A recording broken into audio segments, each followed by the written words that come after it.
ഉപോദിക എന്ന് ആയുർവേദത്തിൽ അറിയപ്പെടുന്ന വഷളച്ചീരയുടെ ശാസ്ത്രനാമം ബേസല്ല ആൽബ എന്നതാണ്. മലബാർ സ്പിനാച്ച് എന്നും അറിയപ്പെടുന്നു. ഒരു ചിരസ്ഥായിയായ വള്ളിച്ചെടിയാണിത്. തണ്ടുകൾ വയലറ്റ് നിറത്തിലും ഇലകൾ ചുവപ്പ് കലർന്ന പച്ച നിറത്തിലും കാണപ്പെടുന്നു. പച്ച തണ്ടുള്ള ചെടികളും കണ്ടുവരാറുണ്ട്. പൂക്കൾ വെള്ള നിറത്തിലോ ചുവപ്പ് നിറത്തിലോ കുലകളായി കാണപ്പെടുന്നു. ഫലങ്ങൾ ഡ്രൂപ്പ് ഇനത്തിൽപ്പെടുന്നു. പാകമാകുമ്പോൾ കറുപ്പ് നിറത്തിൽ കാണപ്പെടുന്നു. വഷളച്ചീര നല്ലൊരു ഇലക്കറിയാണ്. Vitamin A, vitamin B, protein, calcium, iron ഇവ ധാരാളമായി അടങ്ങിയിരിക്കുന്നു.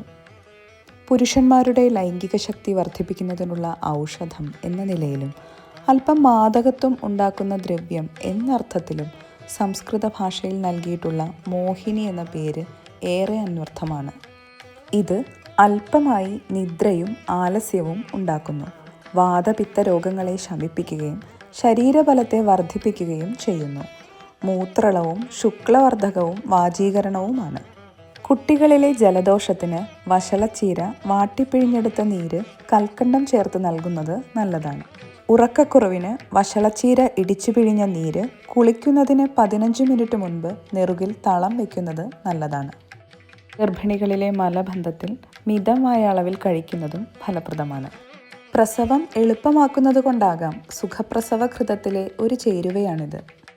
വഷളച്ചീരയെക്കുറിച്ചുള്ള ഈ ഹ്രസ്വ വീഡിയോ എല്ലാവർക്കും ഇഷ്ടമായി എന്ന് കരുതുന്നു. എല്ലാവർക്കും നന്ദി.